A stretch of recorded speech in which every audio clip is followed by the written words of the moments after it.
Welcome to the HR on the Offensive podcast, brought to you by Lace Partners.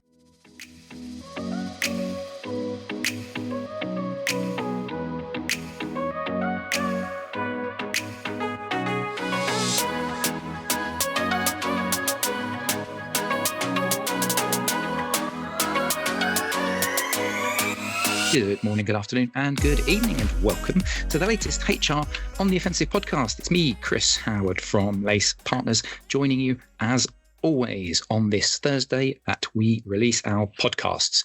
It is, at the time of release, National Payroll Week. And so what I thought I would do is I would get one of our payroll gurus to act as my co-host for today's podcast. And then we thought we'd get two lovely ladies in to talk about their experience and talking about some of the highs, the lows, the ups, the downs of the payroll profession. Because what we wanted to use this podcast for, and we're doing a lot of activities this week, is really championing the payroll profession and just talking about some of the good, the bad and the ugly of the payroll profession that our guests, but also my co-host has experienced. But I'll introduce my co-host first before we get our guests in. Adrian Axtell, how are you doing, sir?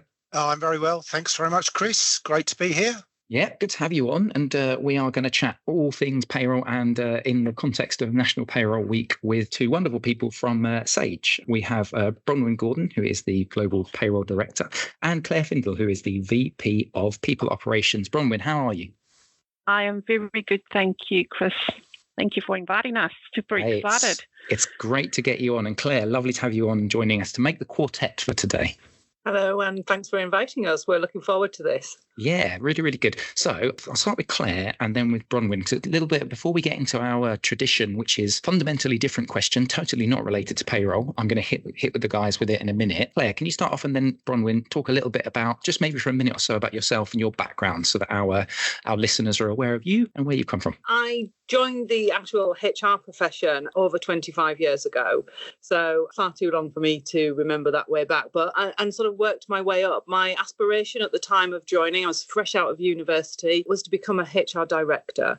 I didn't know what that meant and I didn't know what that role was, but that was my aspiration. But what I've learned is just how different the roles are within HR from when I first started. So now I'm sort of in the HR transformation area, which is an area that I've loved, and I've been doing this for about 10 years. And what that means is I look at all aspects of HR and payroll and look at what are the business outcomes that we're trying to drive and how can we change our function to help achieve those. Lovely. And Bronwynn, a little bit about yourself, your background as well. Well, I didn't go to uni. There's no payroll course in uni. I'm originally from South Africa. I came over here 25 years ago. But in South Africa, I started as a wages clerk. I was a receptionist and I fell into it like most people do. And then when I came over here to the UK, I started at the bottom and worked myself up, always being in payroll. So I have many, many years payroll experience and seen a lot of change during this period.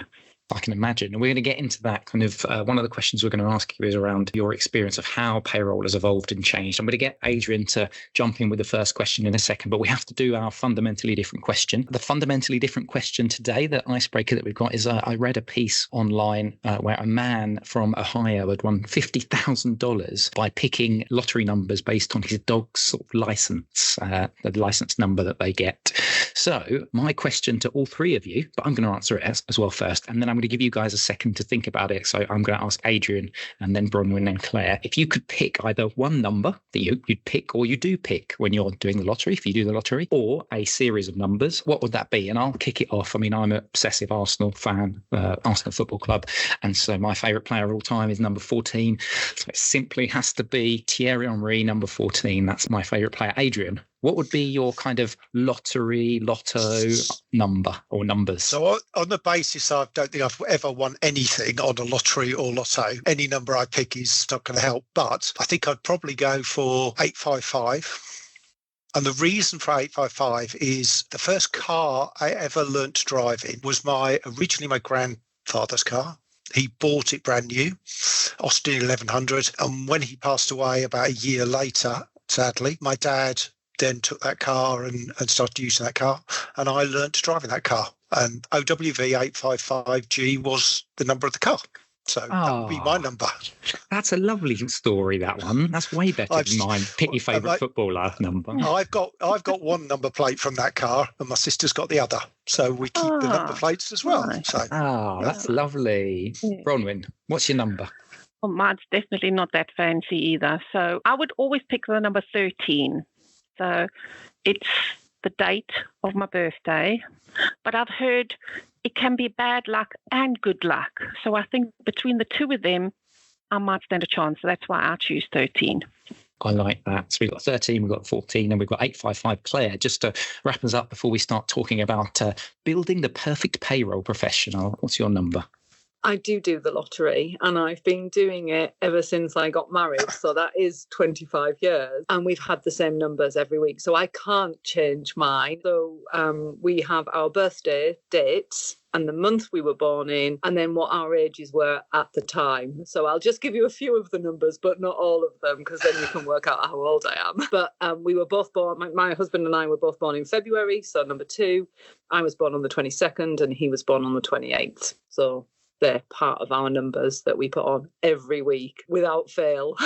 I love that. That's a nice one. So, Adrian, I'm going to let you fire across with the first sort of question for the team. But just as an overview and a recap of what we wanted to do today is really talk about, well, I've called it perfect payroll professional, but actually we want to get a little bit of background from the guys. But Adrian, do you want to fire away with the first question? It'd be useful to start just to understand how you initially got into payroll. Bronwynn, I'll ask you this question first, and then come to you, Claire, maybe when your first experiences of payroll. Bronwynn, how did you get into payroll, and what excited you about it? Well, as I mentioned earlier, I didn't go to uni, but I did go to college. And I did a receptionist course in college because I did not know what I wanted to do. Finished there, and I was working in a company as a receptionist, and then the wages clerk, as they called it in the days, left, and they said, do I want to go into it? And I thought, oh yeah, that's great. Now, I'm probably giving my age away here, but they opened the Kalamazoo books, and you would still write it in, and I'll blame South Africa third world on that, not my age. And then from there, obviously, we moved over to the UK. I've been in payroll ever since. But I do find, on speaking to a lot of people in payroll profession, it's not a field that you would definitely go into. It's something you have the opportunity, or you fall into it and you just can't escape. So I've been in it for, gosh, I don't even want to say how long, but yeah, I didn't go in there looking for payroll. I actually started as a receptionist and worked my way up to where I am today in payroll. Fantastic. Yeah, I remember Kalamazoo myself because I started life as an accountant, and that's exactly how I started. Yeah. So, Claire, how did you first get into payroll, get involved with payroll? So I don't have the background that Bronwynn has at all. And I guess in a way I stumbled into payroll. So like Bronwynn says, you never really choose it. But I think I did on my second role, actually. So my first role, I was doing a HR transformation role. We were rolling out a new HCM system. And either by default or design, we'd kind of de-scoped payroll, but I don't think you can ever really de-scope payroll from a large system implementation. So learned a few mistakes from that in that way. I then left that company and joined another company, and payroll was actually in finance, but it wasn't faring very well. As an organisation, they were typically paying sort of 16 countries late every month. So it was not in the best of places. And I put my hand up and said, I think I can sort that out. So that was a very painful 18 months, I would say. But I made some great friends, and the colleagues in payroll are very resilient colleagues, is what I can say. I still talk to Caroline quite a lot. And then I moved to Sage, introduced to Bronwynn. And again, we're on this fantastic transformation journey. We've just completed moving to a single provider, and now we're looking at the rest of the transformation journey and saying, what else do we need to figure out here? What's going to keep us busy over the next 18 months? It's really interesting the amount of payroll people we speak to that have that very similar story, that is a kind of failure into payroll, but they stick around. And I guess that's because for many people, it's something that inspires them in terms of the work that they do? So I'll stick with you, Claire, and then I'll ask Bronwyn second, which is because this is National Payroll Week and we want to talk about the positives within the profession. So talk to me about, in your head, kind of what inspires you about payroll in general, or the payroll team that you've got. And this is the bit where Bronwyn's obviously looking at you and saying, This is where you get to say good things about me. So what inspires me about payroll? I think the difference it can make in the people function around the business conversations that we can have and the insights that it can give to strategic business partners, our people leadership teams, in terms of where they can go with those conversations. And then leading on from that, what is it that sort of makes me feel really proud of the team? So, I mean, Bronwyn is a tremendous leader in this space. So she has taken a group of disparate people who are kind of singletons in country and really brought them together as a payroll team and given them something to really aspire to. So I think there's that sort of coming together of a skill set that each on a payroll run can face a very difficult week, 2 weeks. But also I think it is their approach to problem solving and their approach to the colleague. Always when I speak to Bronwyn and her team, it's about putting our colleagues first, always. So they will go that extra mile to get the job done. And I think that's what makes me really proud to lead that team. Yeah, I think that's a really important trait within anybody that works within a HR people function, isn't it? That people first approach, but the problem solving approach as well, because people, when you're dealing with people, there's not a linear sort of process. It's a lot of variances that happen. But Bronwyn, I'm actually going to ask Adrian this after you, Bronwyn. What inspires you about payroll, Adrian? But Bronwyn, let's get some thoughts from you about inspiration, but also the work that your team does too. So I think Claire stole most of my words, but just to recap on there as well, what inspires us to do a great job and what we can really showcase to the business, how well we've done. I think people overlook payroll a lot, and there's a lot of powerful numbers we hold in payroll. So really showcasing what we are delivering, how we're delivering, how much is it costing the company, and inspiring, payroll people, you're right, they are a different breed, if you want to call us that, because we always do go that extra mile. My team has come from, like Claire said, running payrolls in country to a global model. It's not been easy. There's different cultures, there's different ways of working. So pulling all of that together has been a challenge, but not one of them have given up. And they will go and carry on going until that job is done. So I think that's really key, and it just shows what kind of people we've got. And just to reiterate, the employee is always first in our mind. One of the things I always say is make sure you have the best experience, because if you were in that situation, how would you want to be treated? I love that kind of empathy approach. Adrian, just to answer us off, and then you can fire away with the next question if you like. I always enjoy, in the role that I do, working with lots of different clients. And I have to say, when having worked on all sorts of payroll projects over the last 12, 13 years, the one consistency, just reflecting what you've said, Bronwyn and Claire, is the dedication of the teams that you come across and the teams I work with. They're always really dedicated to ensuring people are paid accurately. That's their life, if you like. That's what they're really focused on. And so what I enjoy about that is trying to help them do the very best job they can in those circumstances, how they make their lives, because it's quite often very manual, very labour intensive. How do you make their lives, the payroll teams' lives, more easier, essentially? But I love payroll because of the people that I come across in the organisation that I work for.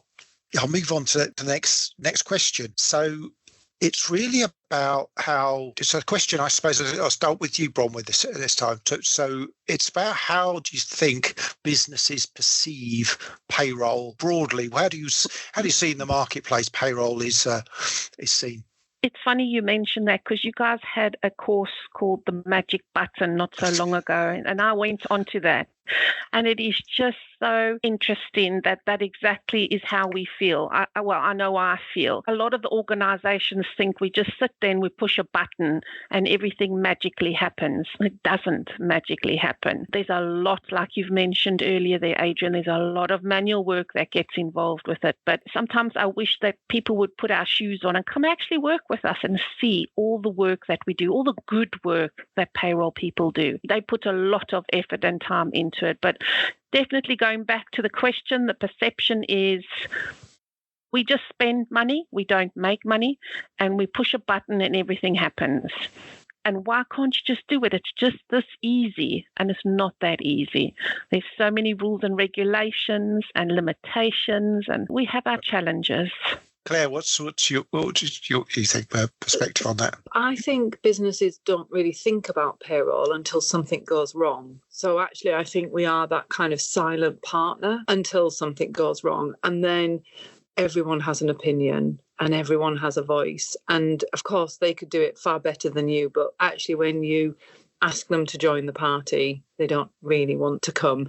So for me, I think it's a good space when we are being the silent partner. It means we're running things really, really well. I mean, where I'd really like a business to think of us is I need some insights, I need some data on our people, and we're the first people that they come and think of. That's always my aspiration in terms of when we're looking to change our payroll function, how do we put that thought process in our leaders' minds? I want to touch on, because I sort of mentioned this at the beginning, but it'd be really great to get your perspective on the evolution of the payroll function. Obviously, Bronwynn, you were talking about back in South Africa and the work that you were doing, the skills, obviously, that are needed perhaps for your role now. Can you just reflect maybe and give me a few views of what life was like maybe 5 years ago, how that's evolved in today's payroll professional as an individual? Like, what makes a good payroll professional now in terms of maybe the skills they have? You talked about a few intangible bits. You and Claire did, the problem solving, the colleague first, but how has that evolved? And then we will get to the future, but let's stick on just the payroll professional evolution. Actually, no, let's group them all in together. The payroll professional of 5 years ago, 6 years ago, I'll pick an arbitrary date, how that looks today, and then what you think the future, maybe skills that are going to be needed or the types of personality, how that's going to change. A good question, Chris. It's changed a lot. Even in the last 5 to 10 years, there were a lot more manual activities being done. Also, I don't think there were the amount of requests or benefits coming out from the businesses in that request. So they were quite simple requests, but very manual. The systems weren't where they are today, and a lot of paper. I remember touching so much pieces of paper, and we'd actually start tracking how many times did I touch that piece of paper, and you put a red dot on it, and it's like, wow, it's just full of dots. To where we are now, I think the systems have definitely changed. Payroll systems have. They're able to do a lot more calculations. You don't have to go back and do manuals out the HMRC book and stuff like that we used. So in that sense, definitely the businesses, what they are offering employees benefit-wise, package-wise, you have to be more accommodating, more going with the requests of the business. So a lot has changed there. Also, the countries are being a lot more stricter on rules and regulations, taxes. So you got to make sure that you're all up to date with what is changing. And what's going to make a good payroll person? I think you've got to be very thick-skinned, because you are going to have the odd occasional person shouting at you. So you just have to be calm, clear, and also I think where we're heading very much so is automations, AI automations. We've been using it for a few years now, but definitely I'm seeing so much more of that now, which I think is great because it takes us as payroll people out of the manual stuff, letting the automations do it and let us do proper payroll stuff. Other things, analysing, showcasing the figures that we are going through the payroll. So that's been the journey I've definitely seen. Claire, I'd love to get your view on this as somebody, as you said, who's kind of overseeing from the HR, the people side of it. So you get to experience Bronwynn's world, but then also perhaps not completely removed, but slightly removed. So I'd love to get your take on that in terms of the evolution that you've seen. But actually, if you could also touch on what Bronwynn was talking about there, because I think this is a fascinating point. Are you starting to see, and do you believe there's going to be that change in emphasis on data analysis, almost having to be more strategic in the way in which you're planning your approach? Definitely, to Bronwynn's point, the compliance that payroll specialists and analysts are seeing now is much tougher than it ever was. And even thinking about the GDPR in the UK and all of that kind of thing just brought an extra level of complexity. I think also payroll teams are expected to be a little bit more global in approach and really understanding what does that mean. So I think traditionally you may have looked after one payroll in the country that you were living in and kind of were brought up through the ranks in that respect, where now I think if I look at my payroll team today, they manage 5 or 6 different payrolls from different countries. And even within a country, they have different legal entities with different terms. And so getting your mind wrapped around that can be quite significant in terms of what you're looking at. I think going forward, it's a really interesting one. I think if we look at the speed and pace of where technology is taking us, I mean, you only have to look at the AI journey and sort of think about, well, just even ethically, how would we use that in payroll and what are we going to allow it to do and where does the decision making sit and such like. So I think that's quite interesting. I think also there's a different dimension that we haven't talked about, which is when organisations make a decision to either outsource their payroll or run a hybrid model. And that's a really different skill set to be able to financially and commercially align yourself to that sort of outsource model and the skills that you've got to turn up with when you're meeting with someone who's providing the payroll on your behalf. So I think there's a really different mix now in terms of from the leaders of payroll, but then also those analysts. Where I think we really need to focus on is if we really want that ambition to come to life of those insights, do we understand our data? Are we analytical? Do we have a level of literacy that we understand around that? And then how do we turn up and turn those insights into stories? So I think there's a whole new skill set that's sort of coming our way in terms of driving that in the payroll sense so that we can get our businesses to look at payroll data in a different way. I love that. I really love that. Adrian, I want to bring you into this conversation actually in terms of the evolution and what you've seen. But just a very, very quick fire question back to you, Claire. Do you think, and again, I'm not talking specifically about Sage, but just across payroll professionals that you've met, do you think that's one of the biggest traits? It's almost that storytelling. Do you think that's one of the biggest things that payroll professionals are going to have to really lean into? Or do you think you've seen enough from individuals in the industry that they are good at doing that? They just don't have the voice to do that or the platform. What do you think? I think they're incredible analysts in terms of looking at challenges and problems that have come up. So give them something to solve and they can go off and get you their root cause, what happened, and the detail that they can provide is phenomenal. I think the challenges is lifting out of that detail and doing the so what, and what does this mean from a storytelling point of view, and where can that take us as a business in terms of those lessons learned. I think, do payroll have a platform? No, not yet. I think it's interesting some of the debates that are going on around payroll. I think the ones that I tend to get involved in, should it sit in finance or should it sit in HR? And it's interesting that we're still having that tug about, well, where should it sit? And different days I come up with different answers. So I kind of think if as an organisation, it's more about data and data insights, finance are so much more skilled in that. So I'm not necessarily saying we need to sit in finance, but is there a lot to learn from finance about how they tell their stories with data? So I think there's a lens there that we need to maybe look into and explore a little bit more. Yeah, that's really interesting, that idea that there's things to learn, but perhaps the different types of skills, isn't it? The data analysis, the financial side, the storytelling, the people, the human, the HR sort of side. Adrian, I'm conscious that I wanted to get your take on this because we've got just a minute or two left. And final question I'll ask to all three of you. So in a minute will be, it's National Payroll Week, any kind of one thing that you'd say to our listeners. But Adrian, just quickly, as we wrap up, your kind of view on how the role has evolved and then what you see as the future, and perhaps aligning to some of this data, the analysis, the storytelling piece. Yeah, I think it's evolving from being purely a function, I suppose, that the processes into hopefully into a function as we go forward that makes the whole processing side of things more efficient and effective through automation and potentially AI, which we've talked about.